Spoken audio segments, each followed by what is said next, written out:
nearly came to blows on the racetrack, and the relationship between the two McLaren men went downhill. A year later, they did crash.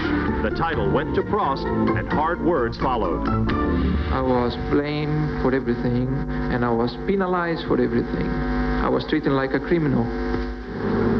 One way or the other, the appeal is against me, you know, and it's very difficult for me to accept that, because what I've done for the team in the last 6 years is quite important. Englishman Nigel Mansell has always given his all in his dream of a world championship. In 1987, it nearly cost him everything. A year earlier, Mansell had his closest brush with achieving his dream, but a blown tire broke his suspension and his heart. In 1989, he opened the season with a Cinderella victory for Ferrari before the clock struck midnight again. Throughout the world, billions of Ferrari fans have been starved for a world championship for more than a decade. For the last 3 seasons, they have shared their dream with Gerhard Berger. But instead of delivering on the dream, Berger has provided 3 seasons of tantalizing frustration for Ferrari fans, and like Mansell, has nearly paid for his dream with his life.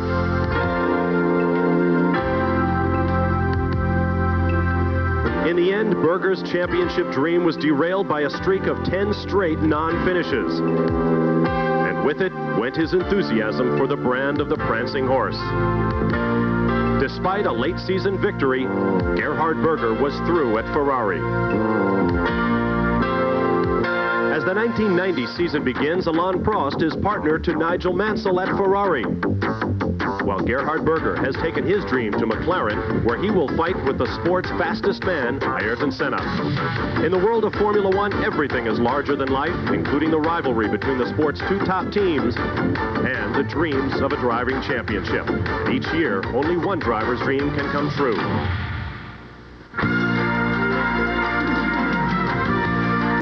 Phoenix, Arizona, formerly a trading village on the Salt River that launched the dreams of the westward moving pioneers, today will launch the dreams of 26 men from around the world who would be Formula One world champion in 1990. Hello everyone, I'm Bob Barsha. When the Formula One teams last visited Phoenix, the temperature topped 110 degrees. But by moving the race from June to March to begin the 1990 schedule, we have achieved a 50-degree drop in temperature that has had a pronounced effect on these fabulous race cars. Grand Prix and World Champion are much abused terms in motorsports, but what you're about to see is the beginning of a 16-race schedule that is truly a globe-girdling world championship aiming for a great prize, the Grand Prix. Everything about Formula One racing is larger than life, including the checkbooks. And for more on that, I'd like to welcome back my regular Formula One colleague here on ESPN, David Hobbs. David? Well, Bob, let's just start with the cars. To the casual observer, an Indy car and a Formula One car look very similar, and they have their own rules and regulations according to engine size and car weight and so on. But Indy cars as well have specific rules to keep the cost of racing down. This certainly does not apply to Formula One cars, where technological advancement is absolutely awesome, as is the cost. The top drivers, too, are in a world of their own when it comes to money. The 4 drivers you've already seen featured today, this year will take home about $36 million in salary, excluding prizes and bonus. Compare that with Darrell Waltrip, who after 18 years has just reached his first $10 million. We've just come off a long winter season, but even the off-season in Formula One is expensive. And more on that, let's go down to John Bizignano. David, it's been 18 weeks since the Formula One fraternity has left Australia. No racing during that period of time, but what has taken place is some of the most intense testing in the history of Formula One. Everyone up and down this pit lane, they are totally committed to closing the technical gap. Ferrari, with their brand new engine, Alain Prost, has done thousands of miles, and he does say that soon he will be able to go head-to-head with the McLarens. The Benetton team has formed the greatest organization in their history. Frank Williams with the Renault-powered cars went all the way to South Africa just for secrecy. Everyone in Formula One over the past 2 years has been dreaming of a more competitive situation amongst the teams. Well, with the information out of testing this year, that dream may become a reality. Now, how does that affect things here in Phoenix? Let's go down to Marty Reed and find out.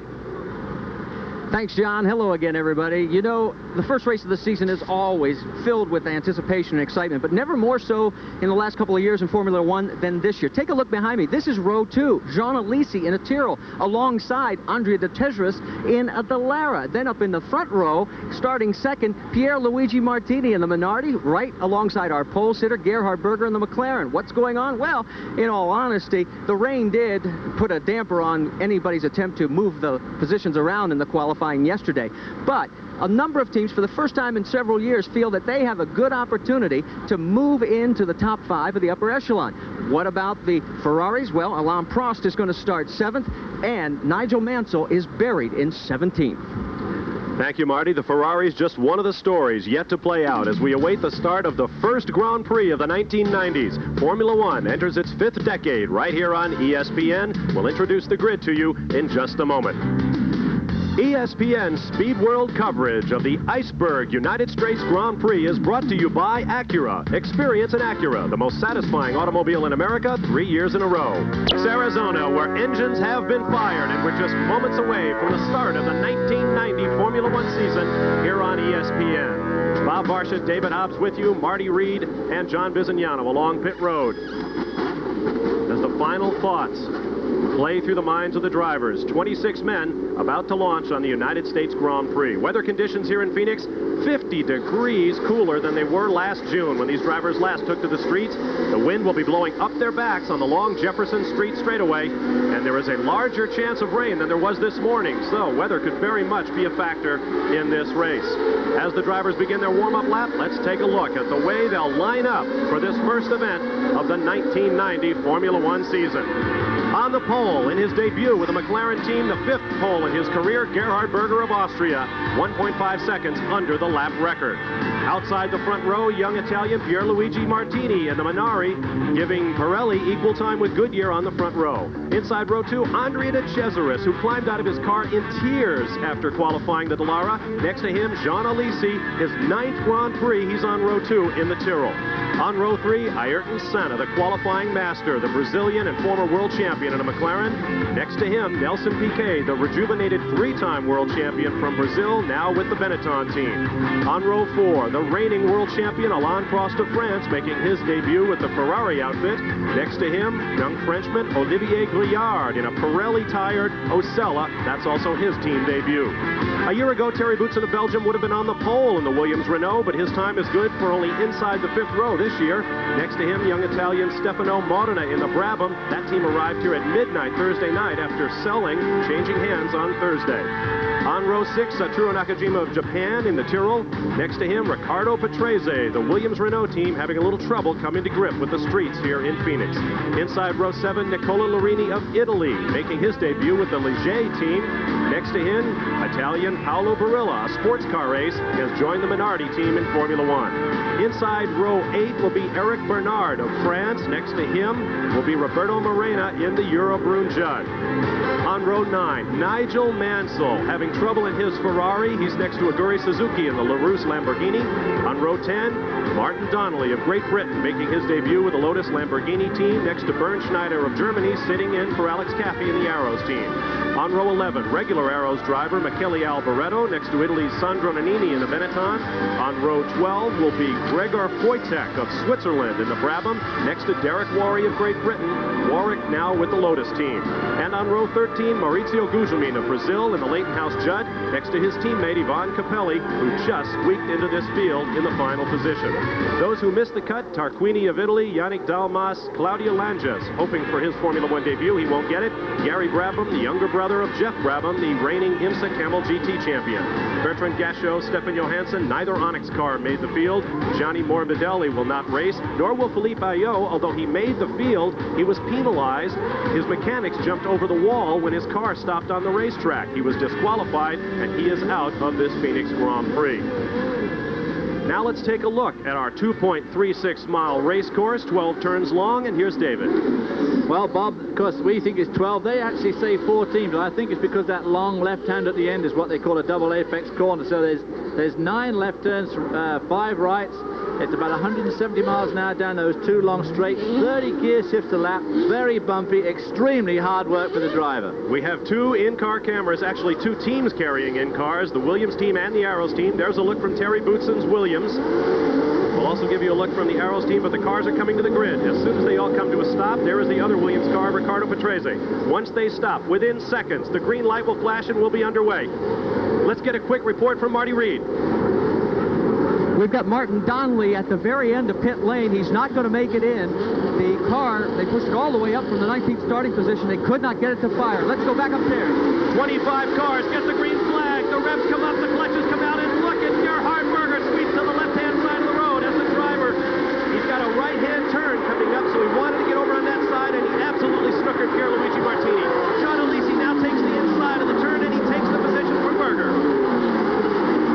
Clean start at the end of Jefferson Street. One of who looked like Sandro Nannini getting very wide in the Benetton.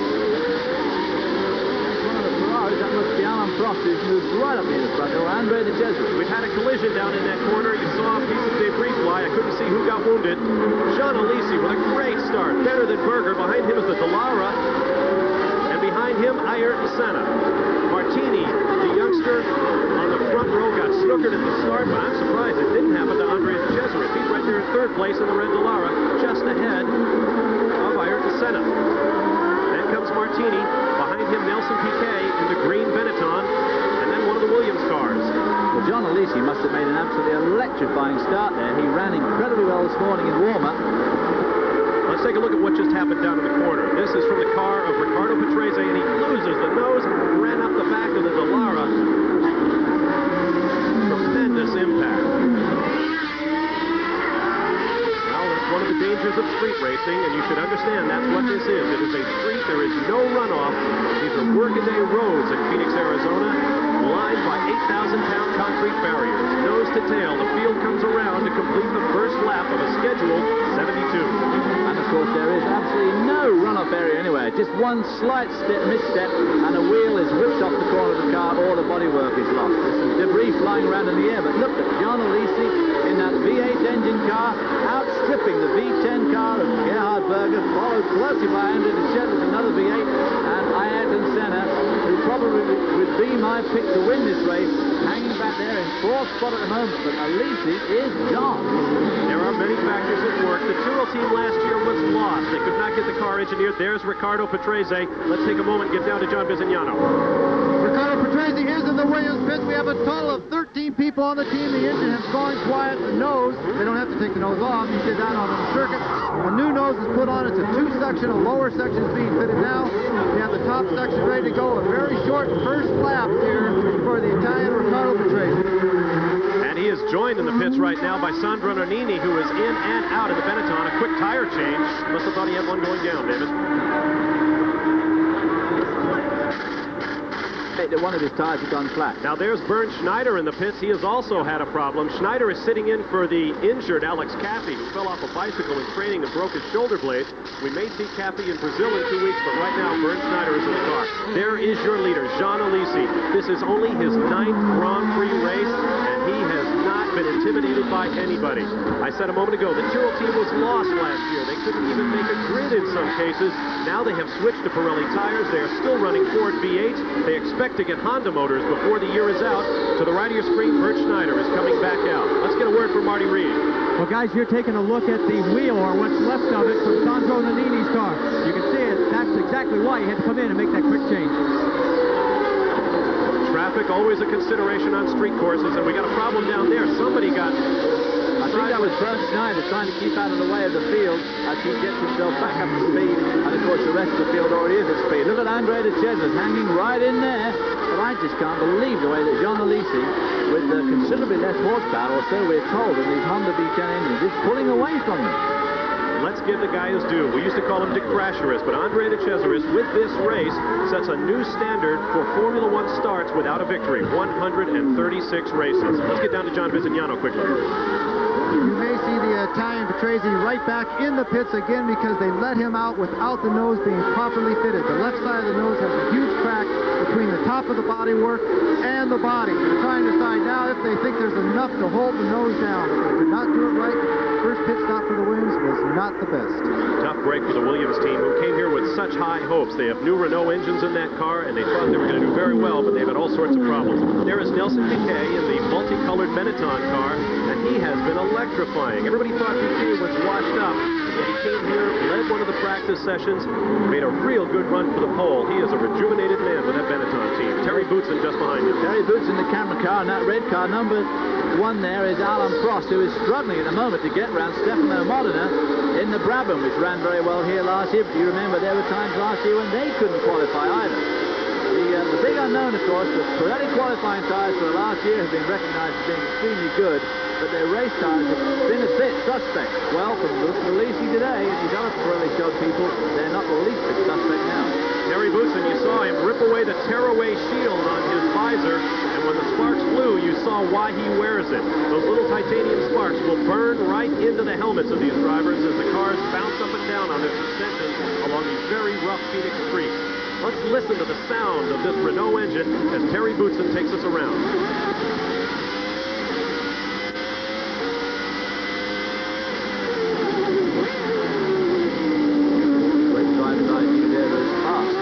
In front of him.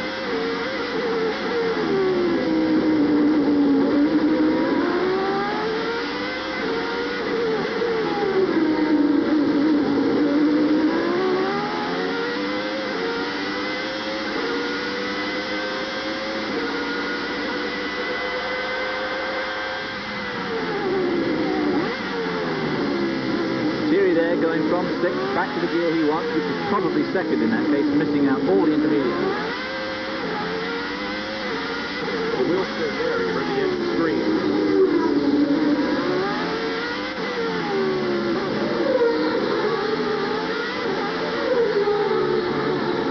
Pit entrance on the left. Ooh, close to that apex there. Once again onto Jefferson Street, and up to about 170 miles an hour just at this point. Hard on the brakes into turn 1, down to 2nd. As we heard, 1 shift for Thierry as he goes into 2nd. He'll stay in 2nd all through this right, left again. Stay in the same gear through here, trying to use up all the road to get a good right-hand turn here because he's going to shift up here a couple of times as he's back onto Jefferson Street. Up to about 130-40 miles an hour, back hard on the brakes, down to 2nd again probably. Turns left, now he'll go up to at least 5th gear. Probably 135, 140 miles an hour under the Honda bridge. Hard on the brakes again, that car in front scraping. Turns left again, 2nd gear. Quick short run here along Monroe Street. Back onto 3rd Street, again in 2nd. The only elevation change of this whole track is where they go onto this underpass. Otherwise, it's dead flat. Down to 2nd again, now onto Washington Street. And he'll go up to 6th gear here again at about 160, 165 miles an hour. Not making much ground on that V8 engine Benetton car in front of him. Hard on the brakes, that lovely shift straight back to 2nd. Hangs onto the same gear, so again we've got a right, left, up a gear here, then back again as another left. He'll stay in the same gear between this left-hander and this next right-hander, which brings him back onto Washington. Up a gear, past the pit entrance, and then hold it. Probably in 4th gear around this long left-hander. I said earlier, it's a 12-turn course, and David described 13 turns. Call it a double apex there, just before they hit the front straightaway. Alesi is your leader over Berger, De Cesaris, Senna, Martini, and Piquet. The lead is 4.015 seconds. Boutsen, Modena, Prost, Nakajima, Griard, and Bernard fill out the top 12. Stay with us. On ESPN, Jean Alesi is your leader. He absolutely ran away at the start from the likes of Ayrton Senna and Gerhard Berger, and with a V8 engine car with Pirelli tires, he is out front, and that is a very improbable turn of events. Now, a guy with a potential problem is the red car. He is 4th in your picture. That is the number 1 car of Alain Prost smoking badly. You remember, though, we saw Gerhard Berger smoke for about half of the Spanish race last year and staggered over the line to 2nd spot. Just look at this Jean Alesi go. He is using that car to the absolute last degree, bouncing and skating around this racetrack and staying in front of Gerhard Berger, an acknowledged master of street like this. But look who's on the run here. Ayrton Senna got around Andre De Cesaris. He's closing the gap to his teammate, but of course closing the gap is getting Ryan around two different things. Indeed, you can see how wide the streets are here in Phoenix. The widest street circuit you'll find anywhere. Not quite as fast as the one of the Lotus going off with its new Lamborghini 12-cylinder engine. Looks like Derek Warwick. Another team. Martin Donnelly had that problem on the grid, so not a very good day for Lotus with their new engine, new drivers, everything's new about the team. There is young Alesi from Avignon, France. He still lives in the town where he grew up, not far from the Circuit Paul Ricard, where we'll be later this year for the French Grand Prix. Boy, you've got to believe there's going to be a turnout for that race. Well, of course, he won't be living there much longer, because if we go back to what we said at the beginning of the show, he will shortly be making many, many millions of dollars and will no doubt go and live in Monte Carlo or Switzerland for his tax year. Here comes Gerhard Berger, sitting on the pole in his first Grand Prix with the McLaren team. Notice the rear wings. The McLarens are carrying much more rear wing, giving them extra downforce and allowing them to go through the turns much faster. That, of course, because they have extra horsepower in those Honda V10 engines. There is Ayrton Senna, who was his usual self in qualifying here at Phoenix. He'd go out and take off about 0.8 of a second from the lap record every time he went out, but he developed an engine misfire and was not able to grab the provisional pole on Friday before Saturday's rains prevented anyone from improving. Now, those three leaders have made a huge gap here on Andrea De Cesaris, who should be the next to appear around the corner. Hotly pursued there by Ricardo Patrese. As De Cesaris, he has dropped back. He now runs in fourth position. Ricardo Patrese is in the yellow and blue. Patrese must be a lap down now. The next guy in line will in fact be Nelson Piquet. Oh, Nelson Piquet, right. Who we saw in front of the Renault engine car of Bluton. Nelson Patrese running strongly now, but he is at least a lap down. Patrese not let him by anyway. That's De Cesaris. Let's see what happens. De Cesaris and Derek Warwick came together at this corner a year ago. Patrese got by cleanly. Which, of course, you'd expect that the Renault engine car then did pass Andrea De Cesaris under power, which, of course, you would expect because these V10 engines are reputed to give a lot more horsepower. But Bluton is having a lot of trouble following this green car of Nelson Piquet, also a V8, but he can't get by him. That, of course, is a special V8, special for... It's not a Cosworth DFR. It's a Ford V8 specifically designed for the Benetton team. A great deal of money and time invested in that engine. V8s have done very well here in Phoenix, which I guess it figures they would on a street circuit, not having the long straightaways. Andrea De Cesaris up to his old trick there. He's obviously off the pace, but there's no way he's going to allow himself to be fast. Piquet thought he had an opening there, but De Cesaris decided he hadn't. That's the sort of thing that could force Piquet right back into the clutch of the Thierry Bluton. Some colorful... Oh, one of the McLarens is off. I can't see the driver's helmet. I believe it's Berger. Gerhard Berger, running in second position, has spun it into the tires, and that's a dangerous part of the racetrack. He is just off the line. That's how close he is. What a turn up for the books. Gerhard Berger, who started on pole, has not gotten out of the car. Berger's had a very star-crossed 12 or 18 months with that tremendous string of DNFs, and here he goes into another one with his first drive with McLaren, for which he had such high hopes. Through the double apex turn, 12 or 13 if you want to call it street turn, and the all-important Jefferson Street straightaway. Look at the gap. Let's see if we can find out what happened to Gerhard Berger. Flat lost it. Just absolutely flat lost it. The impact was hard, but narrowly missed by his teammate, it looks like. Of course, those tyre barriers do soften the blow enormously from the driver's and the car's point of view, but not enough to not sustain quite considerable damage, I would imagine, to the car. Reading the sign language, I think Berger is asking for a push. We can ask his teammate about what that'll get him. Alesi using every bit of road there. The remarkable thing about this is Alesi is out there on Pirelli tires. They returned to Formula One after many years of absence last year, and their race tires, frankly, were not up to snuff. The Tyrrell team, moreover, just switched to these tires a few weeks ago, so they have had very little testing time and no racing on these. Well, the first time that a Tyrrell car turned the wheel with Pirelli tires was here on Friday morning, which is a pretty outstanding thing to do in the first place, and it must be that they need to do some chassis tweaking to make the car and the tire match up. And if they're going this well so soon, it certainly bodes well for the future, unless they can manage to engineer themselves out of it, which is very often the way. You You saw the gap back to to Ayrton Senna. Now here comes Ricardo Patrese. He's a lap down. Make it Nelson Piquet, Terry Boutsen, and Alain Prost in the top 6. Phoenix, Arizona, home of the Iceberg U.S. Grand Prix, where the seats go for as much as $200. In fact, the cheapest one, if you want to sit down, is $85. For a mere $50, you can walk around. And walking is what the Lotus team is doing. John Alesi is your leader. Ayrton Senna, Andre de Cesaris, Nelson Piquet follow. Terry Boutsen and the Williams is 5th. Alain Prost is working his way up in a smoking Ferrari. There are the second 6. The Pirelli tired cars really holding their own against the Goodyear shod machines. Let's hear from Marty Reed. Well, guys, remember we were talking about just 20 minutes ago, the excitement, the anticipation? Take a look at Camel Lotus. The dejection after all the work. It's over in less than 20 minutes, and they're packing up to go home. No break for the Lotus team. There is your leader. No sport is the agony of defeat more amply demonstrated than it is in auto racing, because from the driver point of view, he gets himself just as sucked up as any other athlete. But unlike another athlete, sometimes he can only blame his car and not himself, and it is just so depressing. It's very hard to explain. Moreno there, Roberto Moreno, the silver Euro run going very well. They're using the Judd V8 at the moment, but they've got their own V12 coming along as he in turn is being hounded by Ayrton Senna.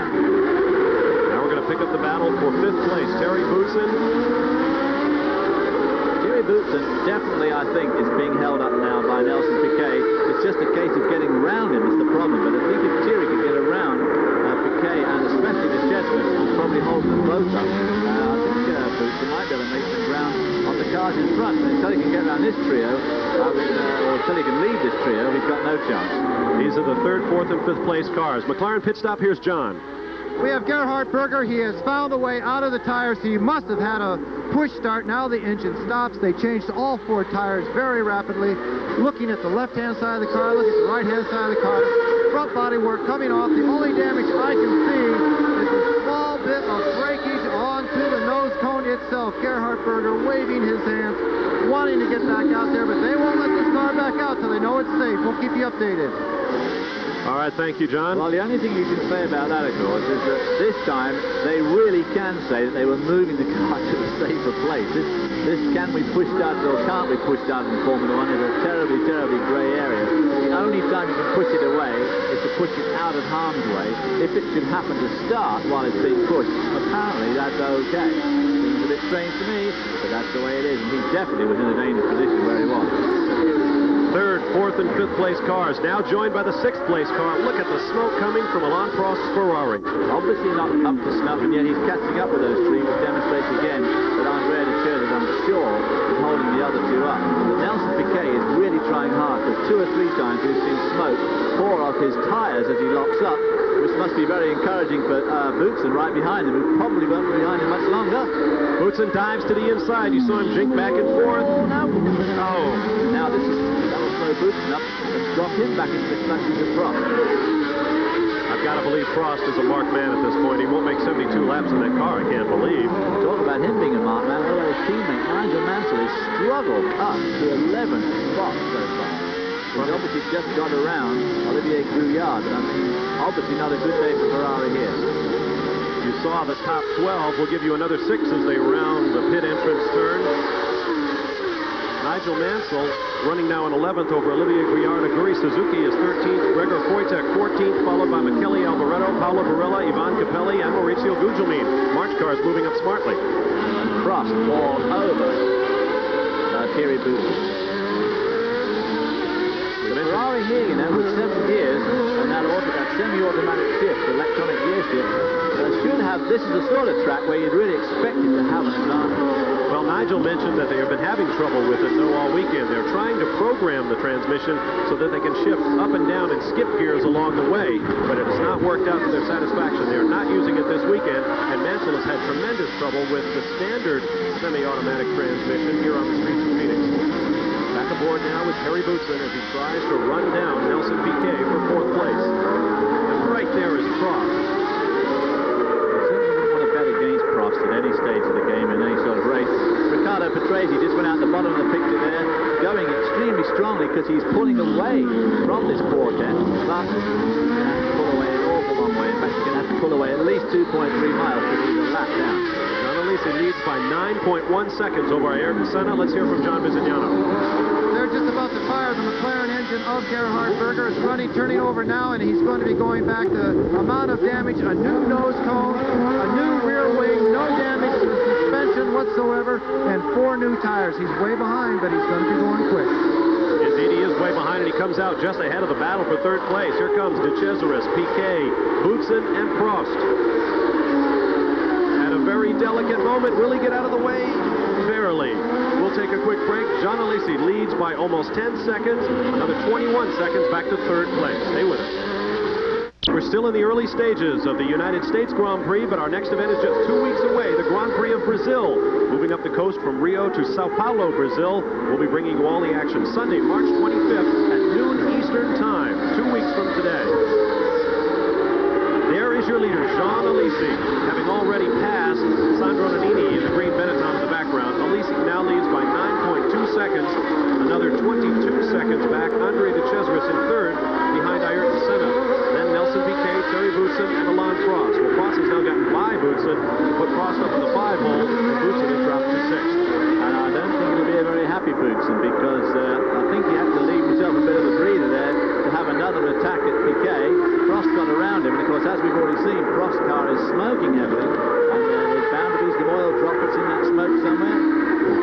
Ayrton Senna in second spot, but not making much impression on our leader, John Alesi, who is still, as you say, nearly 10 seconds behind. A most unusual situation for Ayrton Senna to find himself in.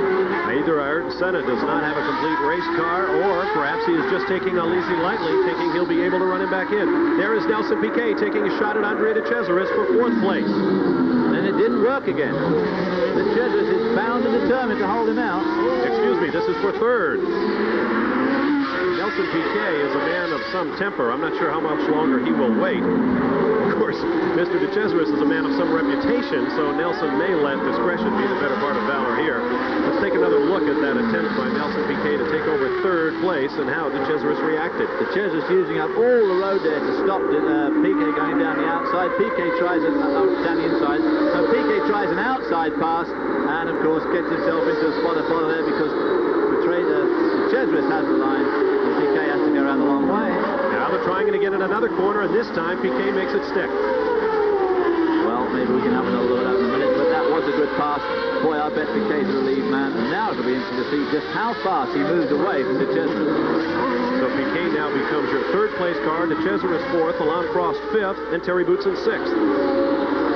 Piquet has been very vocal in his disrespect for street courses. He doesn't like them at all. His favorite is the Osterachring in Austria, where the speeds are incredible. Nevertheless, he has won both at Detroit and Long Beach. There you see the oil on Boutsen's camera lens, and of course his goggles will be going the same way, or rather his visor. Now, as we know, they have those little tear-off strips which you can pull off and give yourself a clean view again, but there's only so many of those on each helmet. The same goes for our in-car camera. Yeah, it has a really... Prost tries De Cesaris now and takes it. Well, in spite of that smoke, Prost is obviously not having much trouble with his car, cranking out some pretty good laps.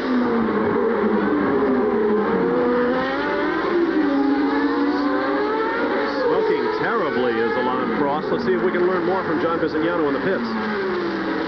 Well, Ferrari's being very secretive about all that smoke coming out of the car. Just like last year, we saw it several times. The car was able to run at speed, and the officials weren't too concerned. When I asked them what's wrong, they say normal, normal. So they are saying that that smoke is normal and won't be a problem for Alain Prost. Well, smoke is maybe normal for locomotives, but not for Formula One cars. No, not normal at all. Now, they've either overfilled it, which is the easy way out, or it has got some sort of a leak. It could be an engine leak, it could be just an oil pipe, it could be a main bearing seal type of thing, or it could be even in a gearbox, but we have no way of knowing. Now, when Berger started smoking this badly in Spain last year, he had already done about half the race. It does not bode well for Prost, in my opinion, starting to smoke like this in about the 3rd or 4th lap, because it's just so much oil you can carry in the car. Terry Boutsen taking a shot at Andre De Cesaris there. Berger did it through the second half of that race in Spain and wound up finishing second, so perhaps not terminal. Well, Prost is obviously thinking on the same line. I'm going to keep going whatever happens, but we've already seen what's happening to poor old Boutsen's goals, and of course, some of that oil's going on the track as well. Here goes Boutsen down the outside of the Chesers. Is the Chesers coming through? We'll soon find out. Oh, yes, he had to concede before. Meanwhile, moving up smartly is Gerhard Berger, who may have a healthy race car under him again and be making his way back up. Also, Senna has, in fact, just slightly decreased the gap that's between him and John Alesi. What a revelation this young man's been this afternoon. The gap now down to only 7 seconds. Whoa, sideways gets Terry Boutsen off the turn, Cesaris behind, and then Gerhard Berger. Berger several laps down. Now Berger's going to try De Cesaris. Very successfully too. Now this is a demonstration, the sort of demonstration that one expects from those Honda engine cars. Here's John Alesi going down Washington Street. And in the back of your picture comes Ayrton Senna. Alesi must now be thinking about the '88 World Champ and, without equivocation, the quickest man in Formula One, beginning to close the gap. We'll be right back. 1990 Formula One schedule you'll be watching here on ESPN. Coming up, Sao Paulo, Brazil on the 25th, followed by Imola in May, Montreal, Canada, where it rained so hard and Terry Boutsen scored his first victory last year, followed by Mexico City, the French Grand Prix at Le Castellet, Silverstone in Great Britain, and then Hockenheim, Germany on July 29th. It'll be followed by Budapest, Hungary, which ought to be an interesting place considering the political climate in Eastern Europe right about now, Spa, Belgium, Monza, Italy, Portugal, Spain, Japan, and Australia, where hopefully skies will be more clear and David's voice will be better than it was a year ago. It was just a little bit croaky, but this man's voice here will be pitched about 10 octaves higher tonight as he gets into the old bar. Of course, he's one Formula One driver, don't get into the bar, but what a display he's putting on this afternoon. Senna is winding him in slowly but surely. There you see that gap is definitely coming down, but boy, I'll tell you what, even if he drops out right now, he'll be able to say to his children, I really had a good run. Slower traffic coming up, so the gap may close further. Let's learn more about Alesi's situation right now with Marty Reed. Ken Carroll, what's the situation right now? What's your plan of attack with your man in the lead? Well, we're only 5 seconds in front of Senna now, and Senna is gradually getting closer to us, and we don't really have the horsepower to hold him off. So I expect Senna to catch us and pass us within the next 5 or 6 laps, and that won't bother me too much. We'll then be in a comfortable second position. Can your Pirelli tires hold up, and are you happy with their performance so far? This is the first time we've raced them, so we don't know yet. We're about to find out. Good luck. Thank you.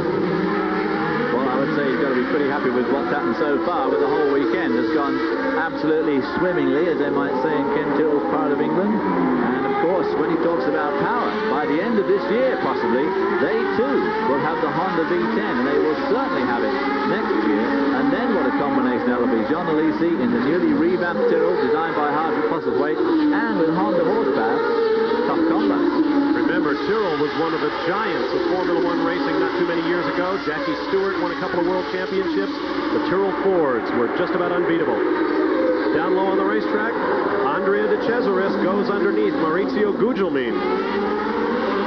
Gugelmin and Capelli again having a terribly lackluster weekend. In fact, Capelli only got in the race because Alio was removed by the marshals, by the stewards of the meeting.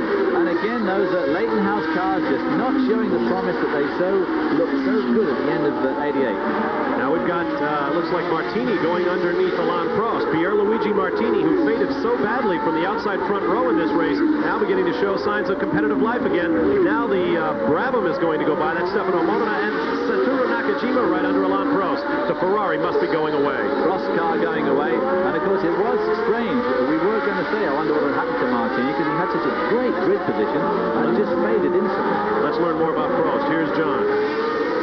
We have gotten some more out of Ferrari now that the car has begun to slow. The oil is coming from the gearbox. Low oil pressure in the gearbox. And as you said, David, there can't be much oil left in there. Well, it's only a matter of time. There's Eric Bernard in the LaRousse car, the LaRousse Lola. He ran incredibly well this morning in the warm-up, qualified well too. Now Alain Prost is down to walking speed. Tough opener in 1990 for the defending world champion, one of only 6 men to have won the world title 3 times. Let's see if he pits this time around.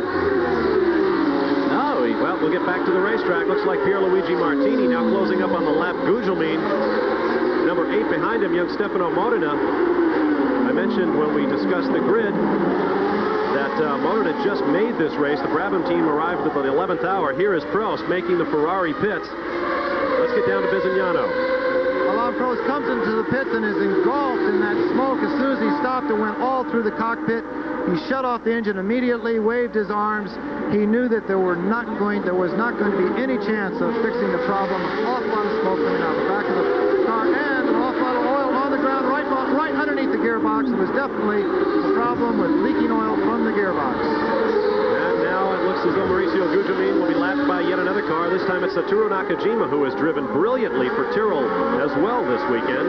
And the LaRousse Lola gets underneath, powered by a V12 Lamborghini engine, supported by Chrysler Motors. Gugelmin, as I said, Gugelmin and Capelli having an absolutely miserable weekend in their Judd-powered Leighton House what were marchers, and they're going to have to get their act together because they have failed miserably in 88 and 89 and not doing very well in 90. Saw coming up behind, looked like Nigel Mansell was closing in. Now look at the gap. It has decreased even further. John Alesi. 2.5 seconds in front of Ayrton Senna, who comes in. It's less than that now. Our timing and scoring system only works when the cars pass the start-finish line. But as you can see, Ayrton Senna less than a second now behind leader Jean Alesi. We're going to take a quick time out and get back to see if Ayrton Senna, the 88 world champ, can close up on the newest star of Formula One, Jean Alesi. 2.3 seconds officially, but it's a lot less than that in reality. Another 33.9 seconds back is Nelson Piquet. 3 seconds further adrift, Terry Boutsen. 7 seconds further back, Andrea De Cesaris. Pierluigi Martini, the last car in the points right now. He is less than a second behind De Cesaris. And that's going to be a battle that I'd like to see fought out, is Pierluigi Martini trying to get around De Cesaris. Notice the mirror on the right side of that car. Those mirrors are larger this year under rules. The new 1990 Formula One rules require larger mirrors on these cars. Look at the gap now. Alesi back to Senna. It's still not a very large mirror, but you can be rest assured that Mr. Alesi's mirror is absolutely full of red and white McLaren Honda. Down underneath the front stretch walkover bridge. Closing the gap inexorably. A V8 Ford against a V10 Honda. Now I'm sure that Ayrton Senna is very, very experienced now. A lot of Grand Prix under his belt. And he knows that he can absolutely bide his time because he must know they've got a 30-second gap to the third spot. So there's absolutely no rush for him to get around Alesi. But the swimming does it better in some ways. Avoids any accidental pushing of cars and debris falling off and all that sort of thing. He at least can take his time. Senna in his 95th Grand Prix. Alesi in his 9th. Sun beginning to come out here. You see the shadows off the tires. That will warm up the streets a little bit here in Phoenix. Not only is Alesi in only his 9th Grand Prix, he has led it convincingly from the start, but he finished up very well up in the points last year, having only done 8 of the races. Alesi is your leader over Senna. Let's get down to Marty Reid quickly. Well, guys, we were talking about the narrowing of the gap on Jean Alesi. Maybe the Pirellis aren't holding up as well as Pirelli was hoping. They've obviously made improvements, but Olivier Griard was just in. They changed all 4 tires. He is also running Pirelli. That could be the telltale factor. There is Ayrton Senna making his way around. A look from high above the streets of Phoenix, Arizona. These are the cars out of the race thus far. Nicola Marini, Derek Warwick, who we saw drive off. Alain Prost, who pulled into the pits. All the engine gone from his semi-automatic Ferrari transmission. Once more down Jefferson Street. John Alesi's manager is an English ex-race driver who runs Formula 3000 and Formula 3 cars. His name is Eddie Jordan. And Eddie Jordan is a very astute and shrewd businessman. And he has under contract. There is Andrea De Cesaris being pulled off. De Cesaris, whose hopes were so high after he qualified 3rd for this race, ran strongly in the early going, but his Dallara is out. Excuse me, David. All I was going to say is that Eddie Jordan last year described Jean Alesi to me as a nice little earner. Well, no doubt he's back at home in England watching this on the TV there and thinking, that's my boy. less a personage than Jackie Stewart, the three-time world champion for Tyrrell, described young Mr. Alesi as brilliant. But he says it's going to take time for Alesi to get his feet under him. I'd say it's a pretty steep learning curve he's on right now. Well, it is a pretty steep learning curve, and he's so far got his feet well and truly under him. And Formula One is such a pressure cooker that these people do learn extremely quickly and become very adept very quickly. Senna being a perfect example. Record number of pole positions, only 6-0 all-time winning. And the guy only started in 1985. Now there's Pierluigi Martini in the yellow and black Minardi car. Right behind him is the 8 of Stefano Modena, and that's the battle for 6th place on the racetrack right now. It's a good one. Coming up behind Roberto Moreno, kart IndyCar veteran, now driving with the Eurobrun team. Now all three of these cars are on Pirelli. The Eurobrun, the Pierluigi car that finished on the pole on the front row, and of course Stefano Modena in the Brabham. John Bizignano now has Alain Prost. Alain Prost, current world champion, not the best first Grand Prix. What went wrong?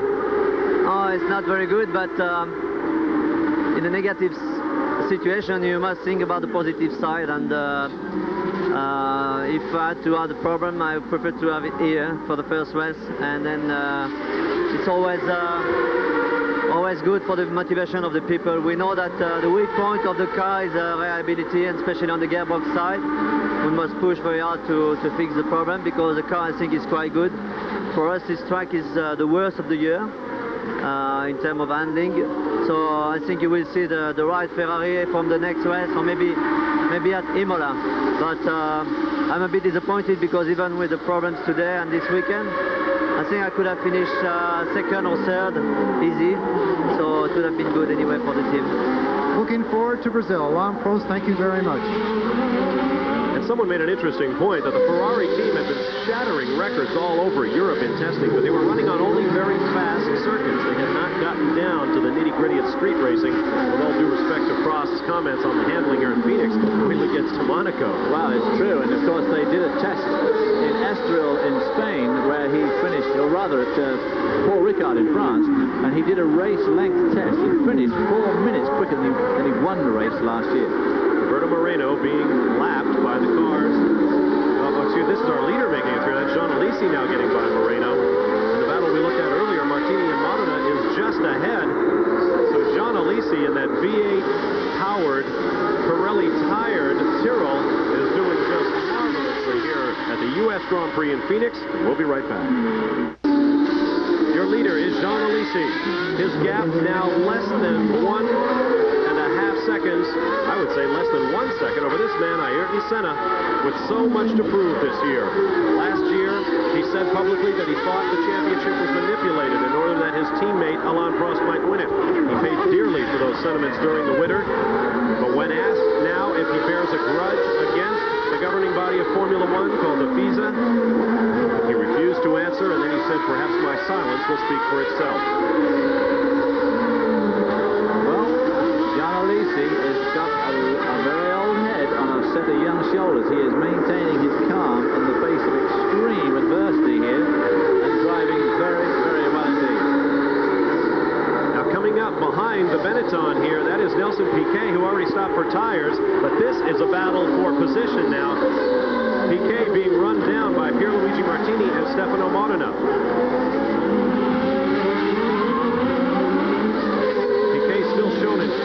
Although I can't believe he's still there after that pit stop for tires. I must say I missed that in the shuffle, but he did come in from pit stop. It seems unlikely, but as you say, our Olivetti is at least 1 lap behind, and we'll have to see what happens to it next lap around. He's probably being lapped by these two. Two of the young lions from Italy.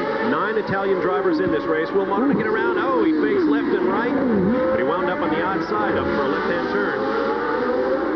Now he's got to run at him.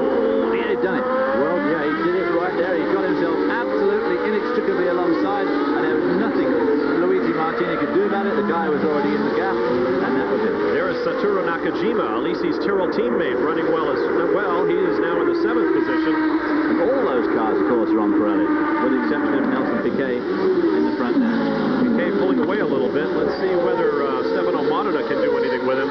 Another V8 car on those Pirelli tires. I'm astounded by the way they're driving here. And there behind them, of course, is Nigel Mansell, who really is trying to make up some places. Nigel Mansell on Goodyear tyres on his Ferrari, really trying to make up some time now.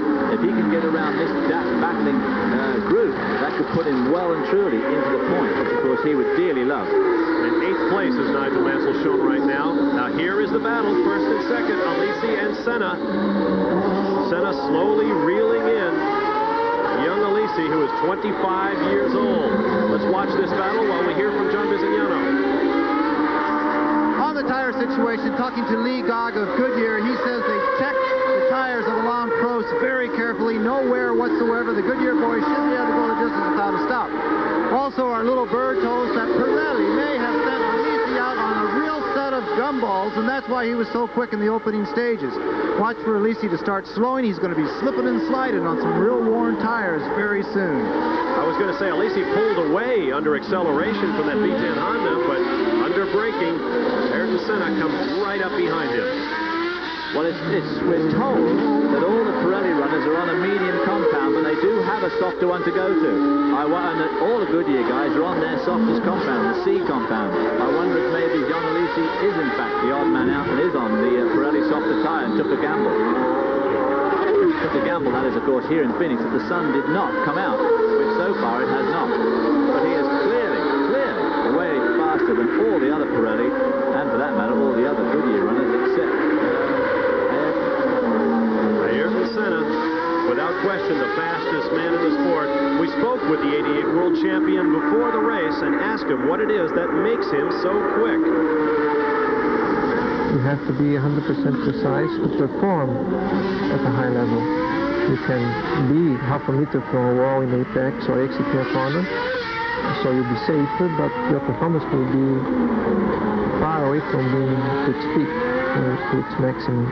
So you have to find the right compromise between safety and performance in terms of speed.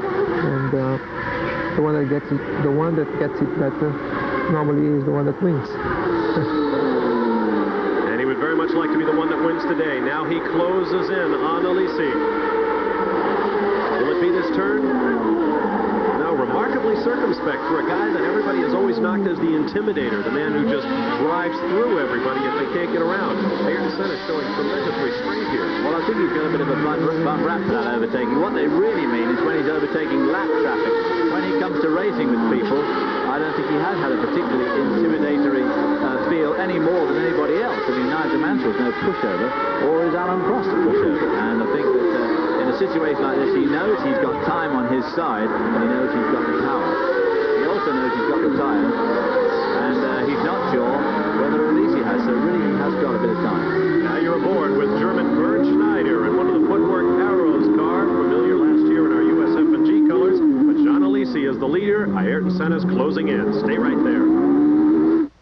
Back in Phoenix, Arizona, the Iceberg U.S. Grand Prix, 42nd running of a U.S. GP event, coming to you from the streets of Phoenix, Arizona.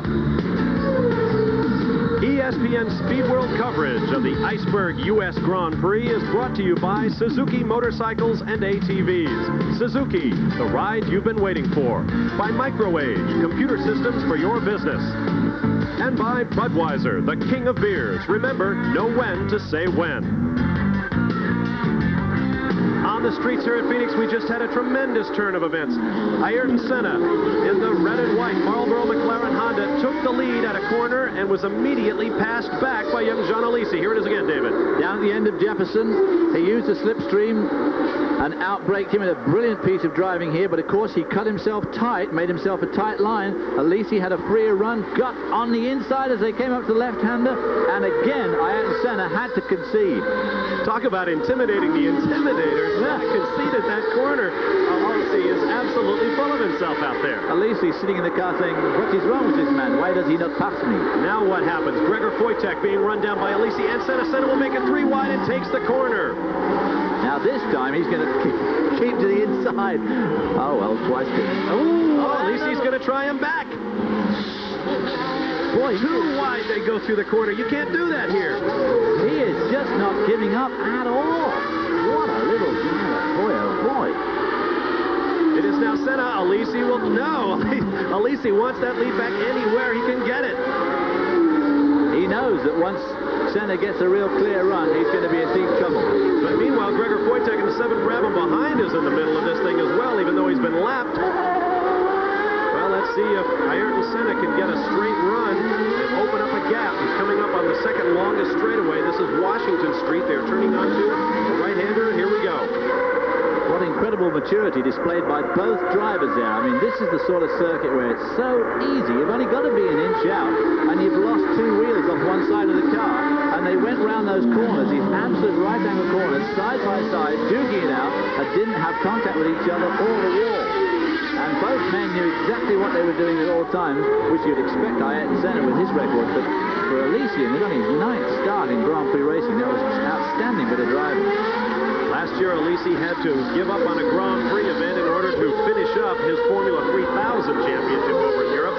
He did that, and then came back, and now I've got to believe will be a fixture in Formula 1. Finished it up and won it, of course. And win it, indeed. He is the current Formula 3000 champion. Now Ayrton Senna pulls out a lead. This may have been it as we approach the halfway mark in this race. Outstanding piece of driving there by Alesi under tremendous pressure. Just for no instant did he even think about giving up. Well, we've talked about the tire battle between Pirelli and Goodyear all day. The Minardi cars of Pierluigi Martini and Paolo Barilla have both pitted for tires. Let's see if we can get more from the pit lane. Well, guys, it's interesting. Those two are on the Pirellis and also Jean Alesi. And the thumb, the air wrenches, everything's at the ready here in the pits at Tyrrell. They are standing by. I don't think they think that he can go the distance on those tires. Well, he is slowly drifting back behind Ayrton Senna. Behind them, Terry Boutsen is nearly 40 seconds adrift in 3rd. Another 26 seconds back to Nelson Piquet, followed by Stefano Modena. Nigel Mansell now up into 6th. He started 17th. Satoru Nakajima, the other Tyrrell, Aguri Suzuki, and Eric Bernard are the last cars on the lead lap. 9 cars remain on the lead lap. Well, if Nigel Mansell can finish in the points, if he finishes at the rate he's going, he'll almost certainly wind in Stefano Modena and probably finish in 5th, pick himself up 2 points, which would be a pretty good way to start the year. Jean Alesi once more past the pit entrance. He will try to stay out there as long as he can.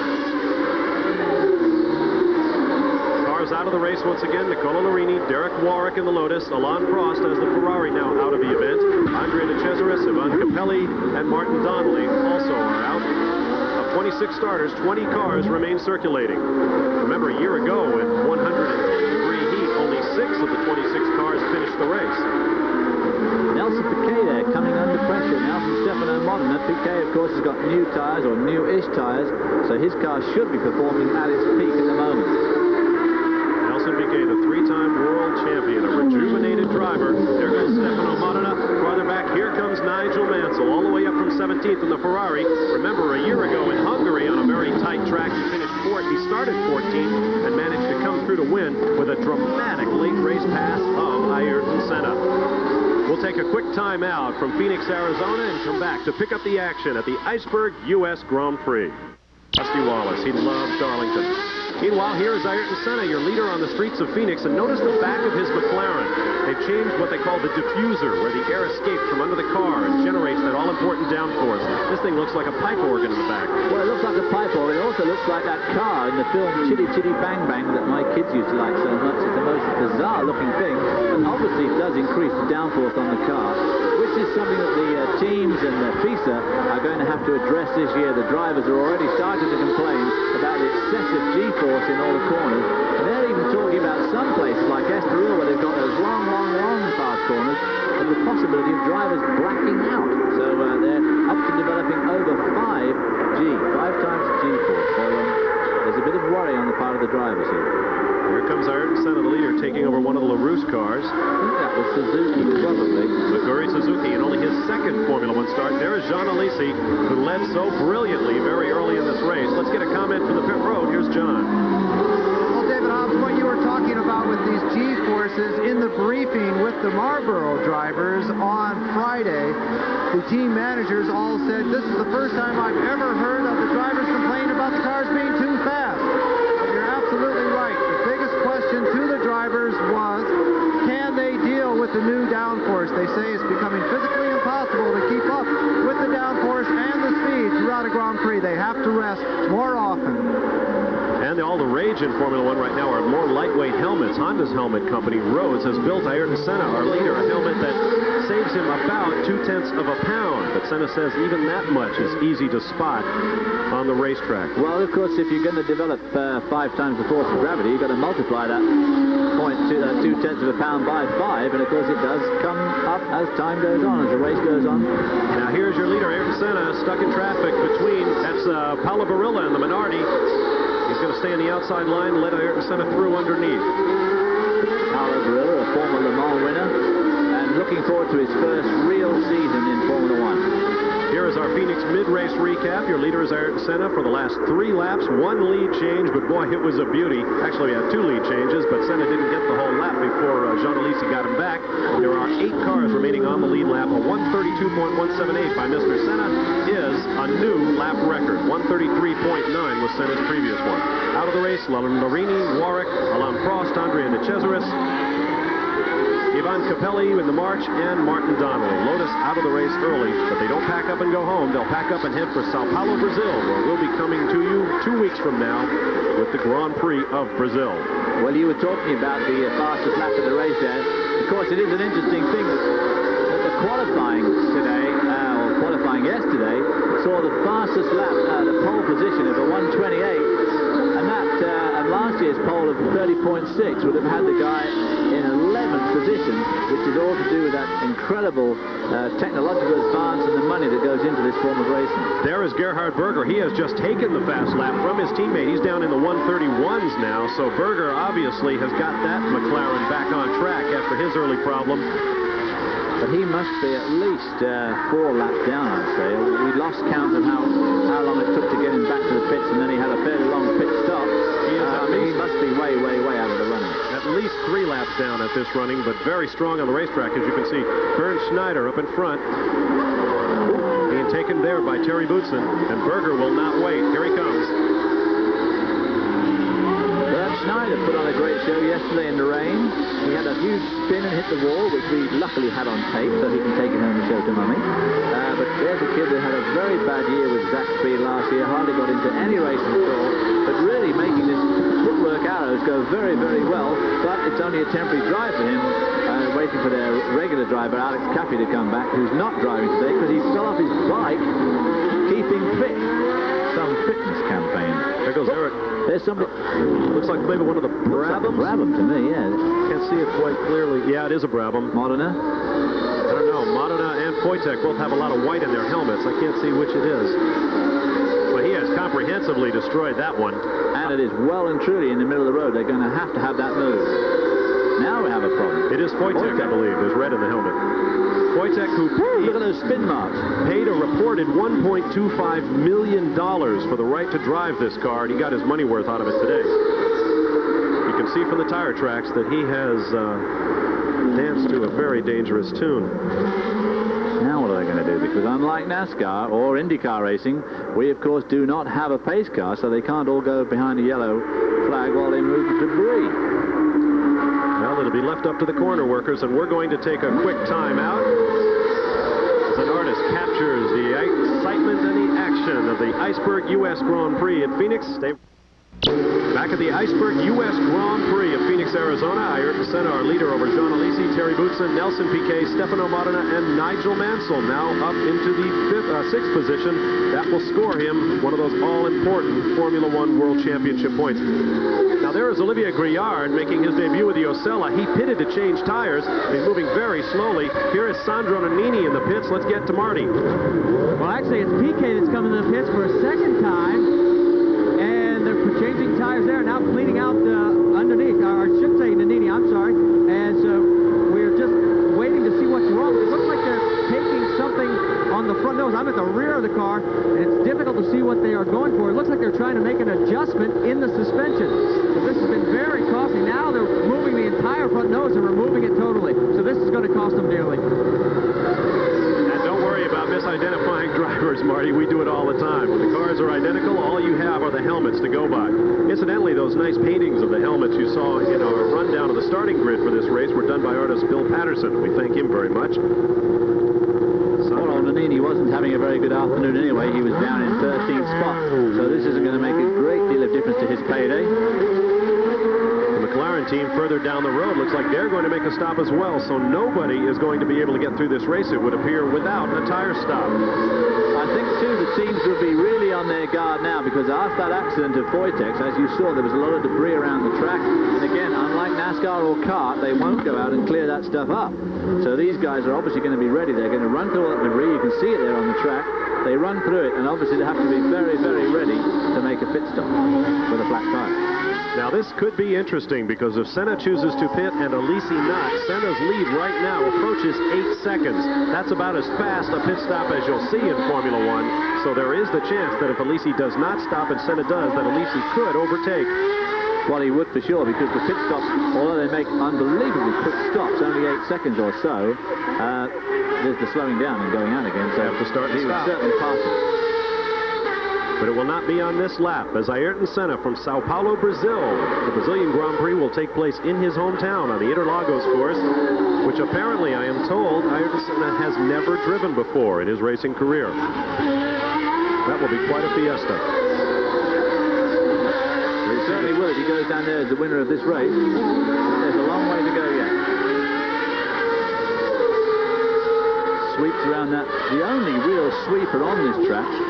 Turns left onto 5th Street now, going to go past the Civic Centre. And the scene of an unbelievable crash the other day that poor old Bernd Schneider had in the footwork arrows.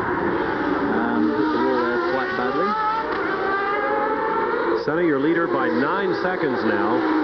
Alesi in second. Third place, 38 seconds in arrears, is Terry Boutsen, followed by Nelson Piquet, another 26 seconds back. Stefano Modena 1 second behind him. Nigel Mansell in 6th place, 1 second behind Modena. Satoru Nakajima in 7th place is the last car on the lead lap.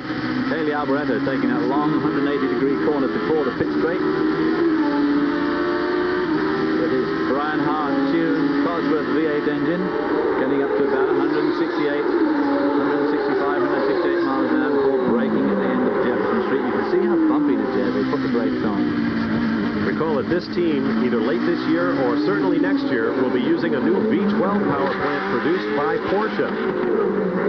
That was originally slated for the Onyx team, but there was some disagreement over that, and now Porsche will put its new V12 into the Arrows cars, and that's a great step upward for Jackie Oliver and Alan Reese and the Arrows program.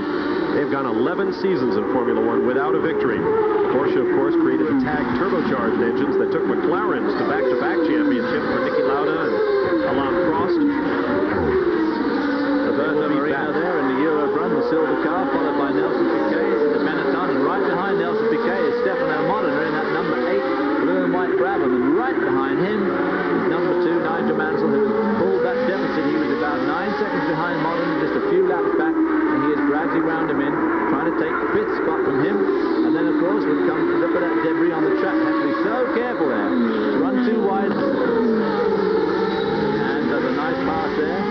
The one thing about Nigel Mansell is at least he is very, very patient. Nigel Mansell was in Miami a week ago to watch his golfing buddy Greg Norman win the Doral Ryder Open there.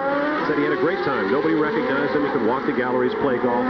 But even more stunning is the fact that Nigel Mansell, who plays to a handicap of 1, was beaten by his teammate Alain Prost. Nigel says, I'm just not getting in enough play with all the work I'm doing for Ferrari. I think I may hang up golf for as long as the season lasts if it'll win me a world championship. Well, if you're getting a salary of $9 million, I suppose you have some sort of responsibility to your employers to make sure you work for it. Roberto Moreno in the silver Euro Bruin being put down a lap there by the number 8 machine of Stefano Modena. But Nigel Mansell is the man on the move right now. We'll take a quick time out and come back to see how he progresses up the leaderboard in just a moment. Back in Phoenix, Arizona, getting deep into the second half of the Iceberg U.S. Grand Prix in Phoenix, first event of the 1990 Formula One World Driving Championship. Your leader is Ayrton Senna. Jean Alesi now 10.5 seconds back and fading quickly. The question is, who will pit for tires? Do they need to? Well, one of the things that Ayrton Senna's trademark has been over the last 4 years is his incredible way that he can conserve tires and the way he chooses the right combination of tire compounds. Last year in Mexico was an outstanding example, and you saw there the huge gap between Senna and Alesi. You which is not really unexpected. It's just the amazing thing was that at one stage there was almost that much of a gap the other way round. When Alesi first led, he had the whole length of the straight lead on Senna. Well, Ayrton Senna has an 11-second lead now. Still not enough for him to get in and out of the pits quickly should he need tires. Alesi could take over the lead if Senna pits. Let's see what Alesi's plan might be. Here's Marty Reed. Well, guys, Ken Tyrrell says that he will make his decision on two things. One, if McLaren pits, and two, how many laps left in the race. He will not tell us what that magic number is. Let's go to John Bisignano.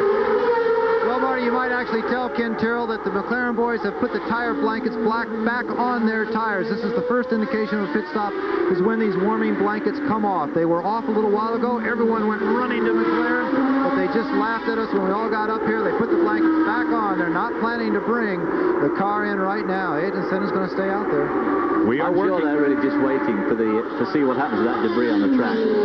Working lap number 48 of 72 scheduled. And there is Nigel Mansell,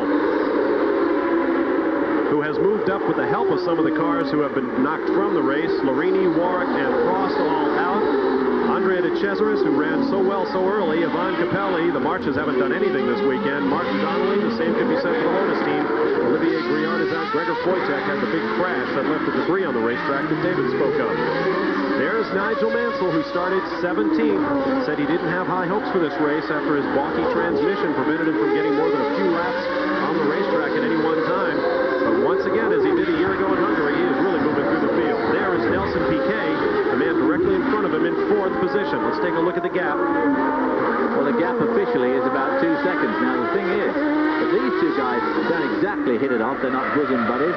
Nigel and smoke coming out the back of Mansell's car then on the overrun as he turned into that corner. Mansell and Piquet, of course, were on the same team, the Williams team, and they had the Honda engines, the absolutely all-powerful Honda engines, just 3 years ago, and they got on, to say the least, poorly. So I guess that when Nigel catches up with Piquet, he's going to be saying, you can find your own way back, my little friend, from this Adam man.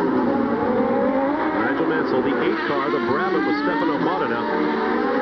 Hanging in well. Actually, Stefano Modena has driven a very, very good races out there. Exactly my point. The Brabham team, as I mentioned, changed hands earlier this week. They came to this race to avoid a $250,000 fine. They got here at midnight on Thursday.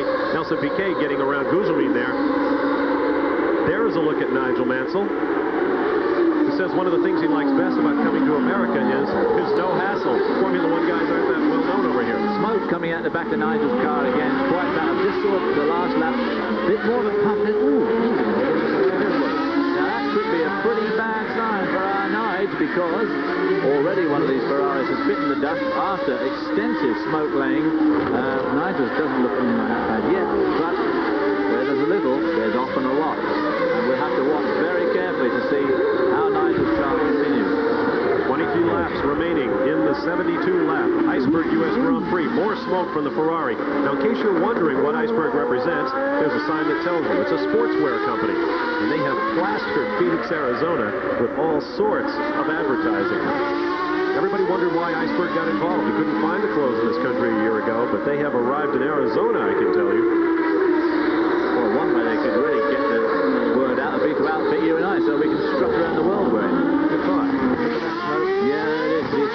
So after he's had the overrun, as soon as he opens the gas to accelerate out of the corners, it comes out the back. Looks to us as if it's coming from the same spot as Frost, which would indicate it's coming out the gearbox. Very hard to tell from here.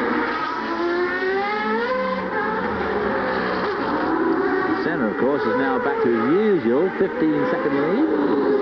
And Boutsen is hanging in there just about 40 seconds behind Alesi, and Nelson Piquet and Nigel Mansell are about 28 seconds. Ooh, and he's fire! Blown up. The Ferrari goes away about as dramatically as it possibly could. What a piece of driving. Now then, as he laid a lot of oil on the approach to that corner, which he spun on his own oil, half spun. Ooh, I bet that got his attention. My goodness, all I could think of was when the tire exploded back in 1987. I bet he can too. Nigel missed out on the championship. Let's take another look. There's he accelerating up to the gears. A little wisp of smoke comes, and then suddenly a huge eruption of smoke and flame. A little wisp, and woof. Oh, my. Are his wheels stopped, back wheels stopped? I've got to believe he laid oil down because the flame left behind. I think if that was his gearbox, it probably locked the transmission up and couldn't see whether the wheels were going round or not. There doesn't seem to be a great deal of oil behind him there. Wow, dramatic moment there for Nigel Mansell, who will leave the Ferrari on the racetrack to take the longest walk in racing back to the pits about a mile away down the streets of Phoenix, Arizona. We'll be right back. Don't forget the next stop on ESPN's World Tour with the Formula One Championship, the Grand Prix of Brazil from Sao Paulo, Sunday, March 25th at noon Eastern Time. David Hobbs, John Bizignano, and I will be with you for that one. But we have a long way still to go here in the Iceberg U.S. Grand Prix on the streets of Phoenix, Arizona. Let's get down to the pit lane now, where you have dramatic developments in the McLaren camp. Well, Gerhard Berger has arrived back in the pits. They immediately push the car into the garage, which is a little bit strange. They're working on the car in the garage. No, they have stopped working on the car. Everything is quiet in the garage. Gerhard Berger is out of the car. He's talking to Joe Ramirez, his chief mechanic. We'll try and get a word with Gerhard and find out exactly what went wrong. But right now, the Austrian is out. The Grand Prix of the United States in Phoenix. Well, tough break for Gerhard Berger, but he was familiar with breakdowns during his Ferrari years. Meanwhile, your leader is Ayrton Senna. Boy, poor old Gerhard, he must be saying to himself, oh, no, not again.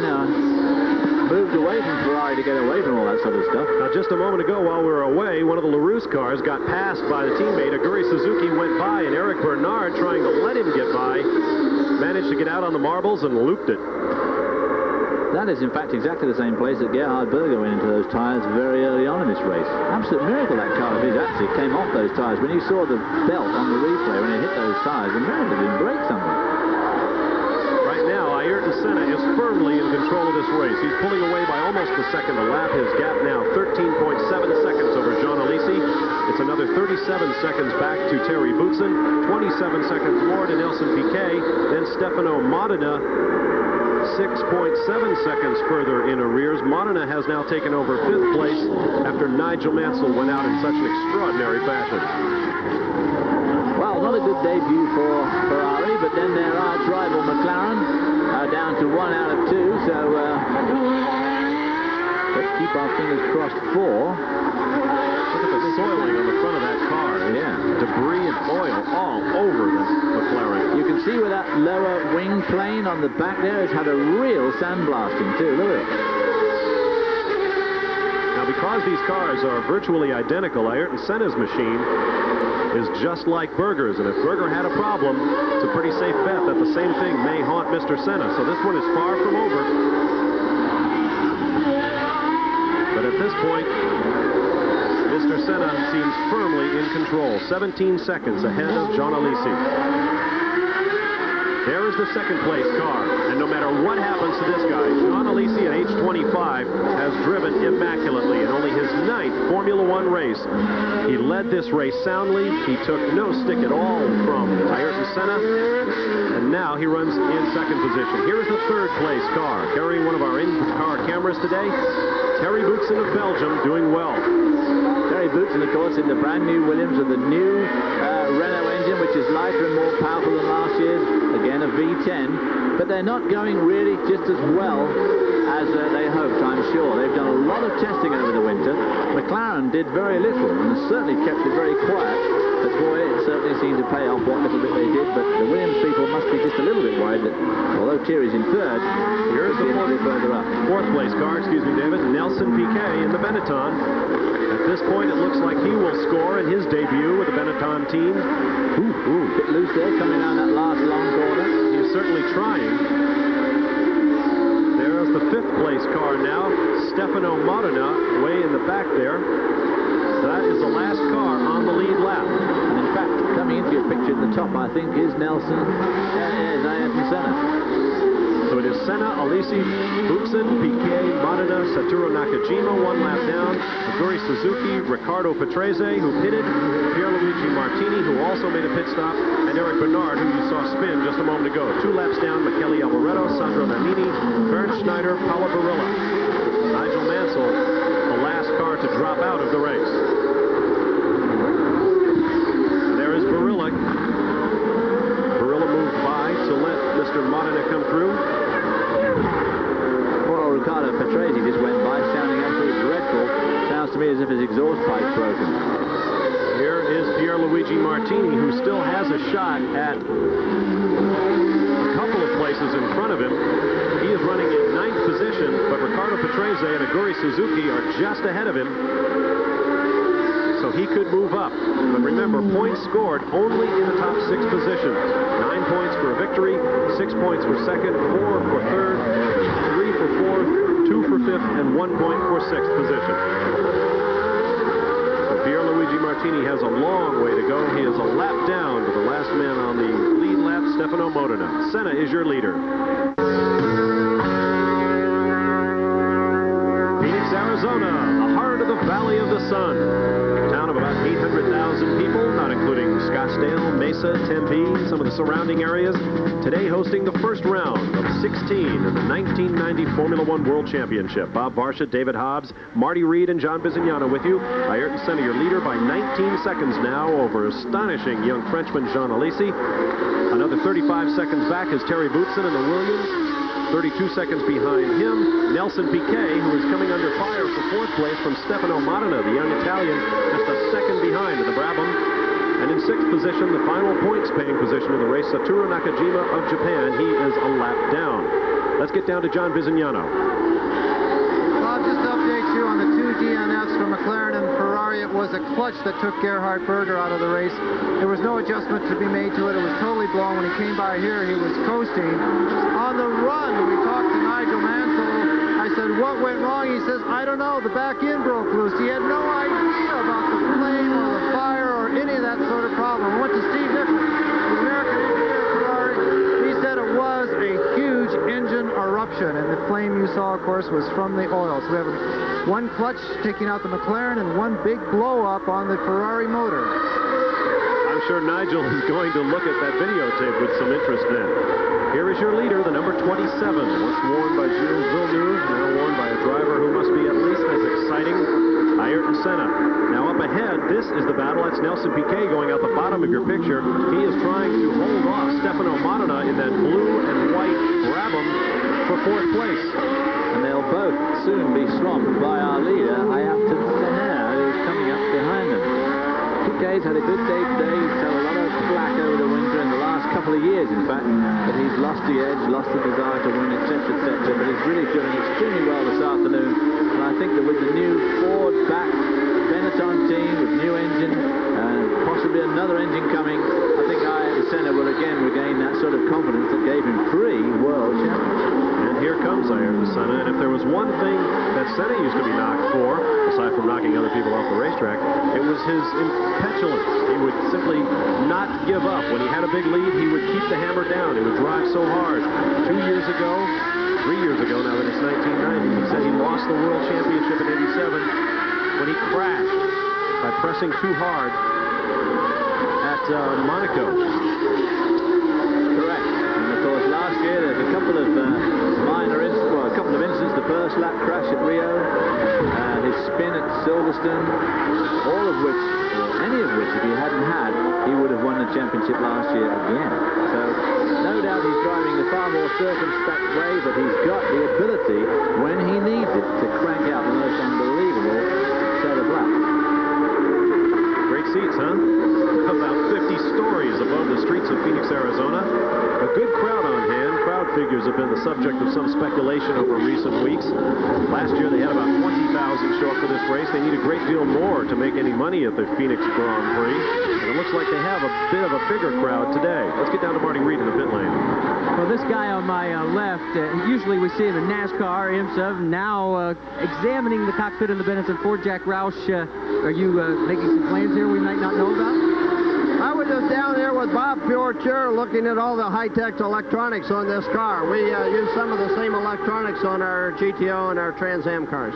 Well, but now wait a minute. I also saw Robbie Gordon here, your new hot shoe, 21 years old. And the word I'm hearing is that maybe he might go NASCAR, maybe you might go IndyCar with him, or Ford might want to take him Formula 3000 and get him groomed for one of these. Robbie was just down there checking his limits. He didn't have a pass. He just wanted to see if he could get in. He's got a way of getting in places he's not supposed to be.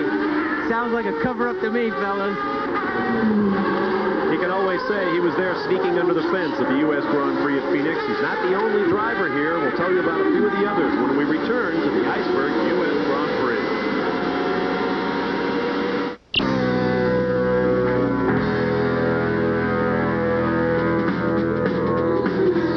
This year in a Formula One vein. 2 weeks from now, we'll be in Sao Paulo, Brazil for the Brazilian Grand Prix in our leader Ayrton Senna's hometown. San Marino, Canada, Mexico, France, Great Britain, Germany follow. The second half of the schedule includes Hungary, Belgium, Italy, Portugal, Spain, Japan, and Australia, all coming your way here on ESPN, many of them live.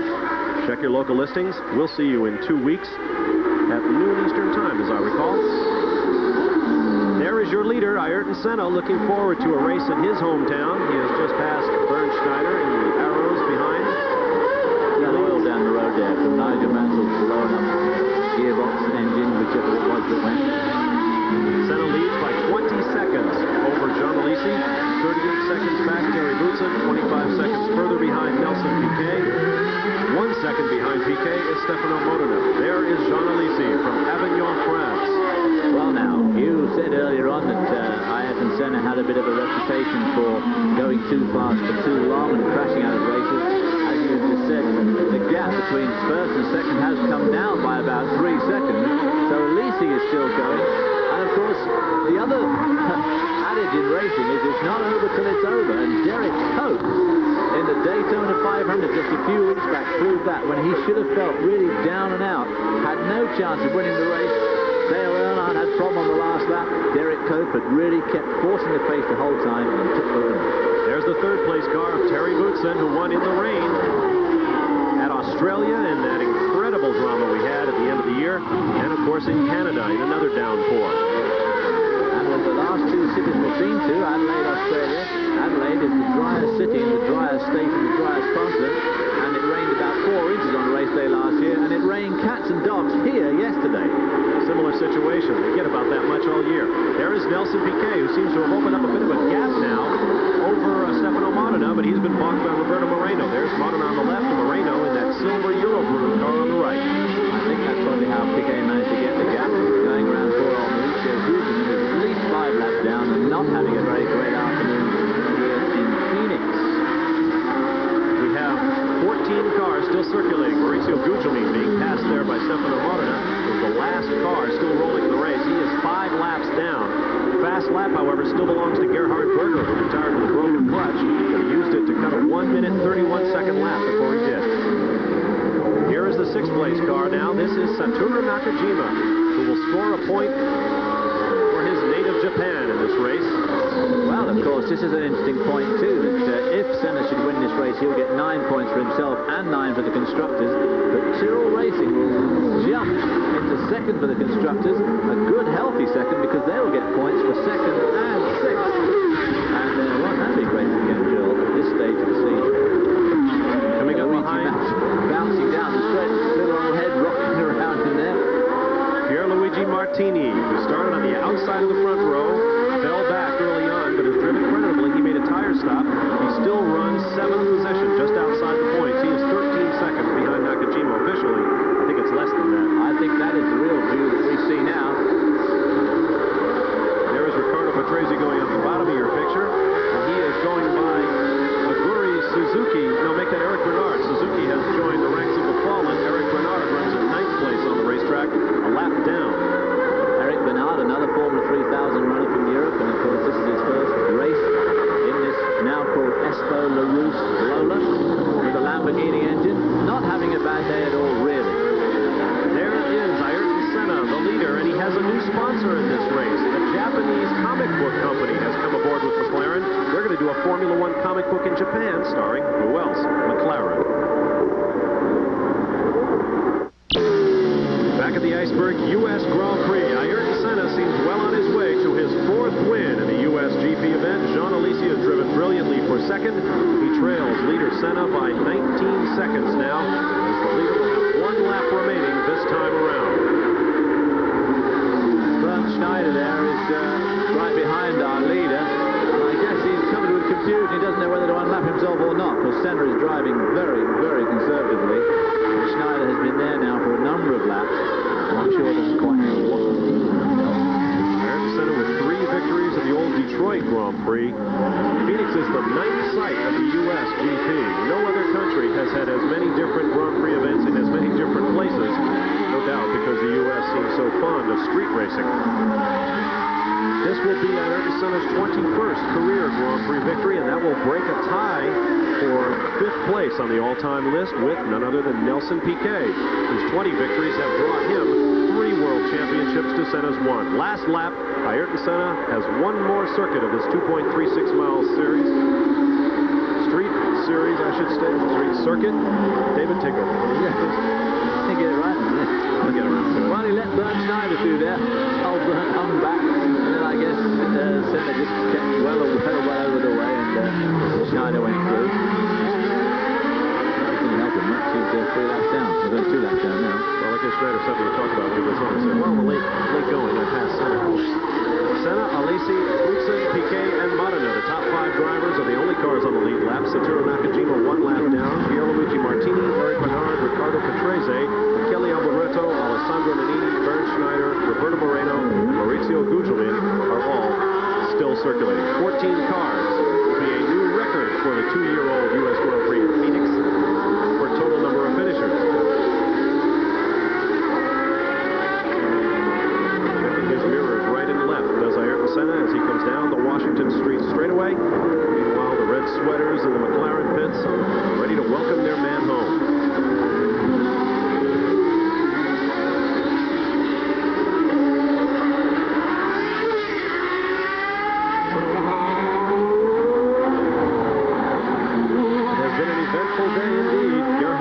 Started on pole, Pierluigi Martini alongside Goodyear and Pirelli, splitting the front row. But whereas Martini dropped back, Berger dropped out, and a Brazilian flag waves from the grandstand as Ayrton Senna comes from back on the 3rd row to take the checkered flag in his 4th victory in the Grand Prix of the United States. Not very many seconds in front of John Alesi, the pursuer. What a race Alesi's put on this afternoon. There is Nelson Piquet making his way around. This is for position. That is Stefano Modena still trying to overhaul Nelson Piquet for 4th place. He's got half a lap left to do it. You can see the oil and the rubber all over the front of the white helmet of Stefano Modena and over the white nose of his Brabham race car. It has been a tough race. There's Satoru Nakajima drives alongside, or no, John Alesi, I guess, is caught up. That's Nakajima behind. John Alesi has come by and saluted the winner on his 95th Grand Prix. Well, a 2nd place for Alesi in only his 9th Grand Prix event bodes well. Battle for 3rd place? No, not a battle. That is Terry Boutsen in the Williams, crossing the finish line just ahead of Sandro Nannini, who will finish in 11th place. Here comes the 4th place battle, Nelson Piquet, and he will cross with Stefano Modena behind. Mauricio Gugelmin probably just as happy to get out of that aqua march. They have had, as David mentioned, an awful weekend here in the United States. They will then pack up and make their way to Sao Paulo, Brazil, where we will see you in 2 weeks. But in just a moment, we'll be back to Phoenix, Arizona to see our winner and give you final results. Ayrton Senna takes the checkers. Back in Phoenix, Arizona, the first question of the 1990 Formula One season has been answered. Who has the hot hand? 1988 world champion Ayrton Senna and his Marlboro Honda McLaren team. ESPN Speed World coverage of the Iceberg United States Grand Prix has been brought to you by Acura. Experience an Acura, the most satisfying automobile in America 3 years in a row. By Mobil One Synthetic Motor Oil. Isn't your car worth the extra protection? And by Yokohama, one of the world's largest tire manufacturers. Well, our winner has settled into the interview area now, and John Bizignano is with him. Ayrton Senna, after a wonderful victory here in Phoenix, looking ahead to the season, will you be able to maintain your competitiveness? Well, I am surprised to have won this race, since we only tested a new car 2 weeks ago and it didn't go too well in our testing. Coming to this circuit, I was not expecting to have the car that competitive. And of course, the street circuit is always a lottery. We have seen the Pirelli tires here going very fast. And competition is good for Goodyear, so I think both Goodyear and Pirelli are now going to fight very hard for improving their tires again and making a great championship this year. And we should wait now 2-3 races in different circuits to see how our car behaves in fast circuits. But since I'm driving, once I'm in the car, I'll be trying my best as usual. As usual, the final results: Senna over Jean Alesi, a new star is born in Formula One, Terry Boutsen, Nelson Piquet, Stefano Modena, and Satoru Nakajima. We'll give you a look at the rest of the top 12. Roberto Moreno and Maurizio Gugelmin, the only other cars still running at the finish. We'll be seeing you in 2 weeks from the Grand Prix of Brazil, Sunday, March 25th at noon Eastern Time. For David Hobbs, John Bizignano, and Marty Reed, I'm Bob Varsha. Thanks for being with us.